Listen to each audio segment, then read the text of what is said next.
Why are these side effects of studying the arts so important? They are crucial for many reasons. Right now, and even more so in the future, routine jobs are being either transferred overseas or replaced by machines. That means that in the workforce in the future, we are going to need people who can think creatively and innovatively, as opposed to those who can simply read directions and do what they are told. But wait, do you see the problem here? If the arts are the primary way through which these creative habits of mine are cultivated, yet we are cutting arts programs from schools, we are going to develop generations of children who will never have learned how to think outside of the box. These kids will be ill-equipped to fulfill the need for creative thinkers that currently exist and surely lies ahead. Well, and you hear that over and over again when they have the head honchos of businesses come together to talk about, like, what do you want to see in your employees, what is lacking in employees.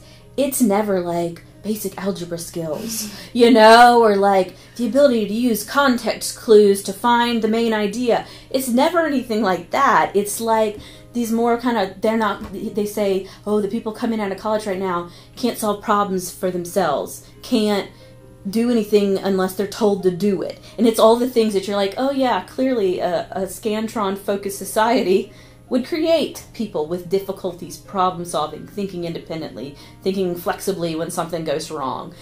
So, I mean, the business people are asking for it. We're just not giving it to. There's a lot of things you can learn in the arts that have to do with those more 21st century skills than what we're doing with the Scantron. So when you do things like cut out an arts program, thinking, well, that'll be great because that'll give us more money to spend on math and reading, and that'll give us more time to spend on math and reading. I mean, that's true, but it's like, what are you not spending time on that we don't even know is a problem yet, and we're not going to know is a problem until these kids are adults? So that's kind of my concern with the whole thing. And it's just how sad if you asked like a second grader, if you asked like, what does it mean to learn something? And what if they said, it means I got a 3 on the EOG or 4 on the EOG or whatever. And that's to them what learning is. I mean, that probably made me cry, because like learning is supposed to be this really fun, exciting thing. It's supposed to be something you do your whole life. It's supposed to transfer and open up new worlds to all this like great stuff that sounds like flowery, but it's not. Like, because if life's not that, then what is life? I don't know. I hope it's not Scantron test, but I think if you ask the third graders, that's what they're going to say. And that's just so horrible. What are we going to do when we have doctors who can't imagine a solution that is out there, who are thinking, okay, the solution for this disease has got to be in these parameters, and they can't think wider? Or, people who work in defense, or people who work with the needy or homeless, or what if we just have this group of people that feels like solutions are kind of already been there, and we just have to remember what the solution was before, instead of thinking, maybe we haven't thought of the solution. Someone told me that, or I read somewhere that the World Trade Center would not have been bombed if people had had more imagination. But people could not imagine an airplane being used as a bomb to crash into a building. That was just inconceivable. Right. I mean, there are personality differences.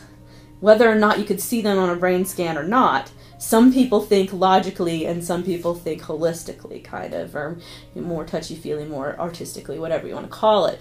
And so I think the type of people who think that way are going to like arts more. And then the type of people who don't like maybe math and science, or things that you can, the more checklist, yes, it's right, no, it's wrong, whatever. Good point. Because the people who think very linearly are gonna succeed in the way that we're currently defining success in schools. But they might not succeed in life, because life is not quite as linear. Similarly, though, if you have somebody who is only a flowery thinker and stuff, and they have no ability to check things off a list, they're going to struggle as well. So the best thing would be that we can kind of support both kinds of thought, because both kinds of thought are required in a functioning citizen, honestly. And so I bet if you ask the Google people, yeah, they want the more artistic, flowery thinkers, but if those people can't get stuff done, well, then they don't want them anymore. So they want the best of both worlds, quite honestly. But schools are kind of only catering right now, are only catering to the the left brain. Yeah, it might be harder. School's going to feel harder to the right brain person, but at the end they might come out more well-rounded. Whereas the left brain person, school's going to feel easier, and they're going to come out of school thinking like, I'm smarter, I'm better than the people who struggled. But in reality, when they hit the real world and they have the skill set that's kind of irrelevant, then they're like, okay, I've hit a roadblock, I don't know what to do. You know, because I'm not used to flexible thinking. Right. So yeah, it's like they don't even know they're being taught being given a disservice until they get out into the real world, and they're like, I don't know how to function. Yeah. So let's sum up what we have learned so far. We know that the job market now and in the future mandates creative thinkers, and also that the primary way to cultivate creative thinking is through studying the arts. So what does this have to do with social justice? A lot. Kids who attend schools where they are not able to study the arts are going to be at a distinct disadvantage once they graduate because they have not had the same opportunity to nurture their own creativity. It is fundamentally unjust to give only a portion of students the tools they need to succeed in the future, but not all. Under the current system, we are educating some kids in ways that prepares them significantly more for the future, and other kids in ways that will render them inadequately prepared. Equality of opportunity is something commonly contemplated, discussed, and fought for by many teachers and professionals, such as Sonia Nieto in her books The Light in Their Eyes and Why We Teach, and many others through their stories in books such as Educational Courage. The point being emphasized here is larger than art itself. This is about how the current education system is graduating kids who are not all equally likely to succeed in the future, but not due to their own lack of trying. So many kids are being given a disservice, but the solution to the situation is out of their hands.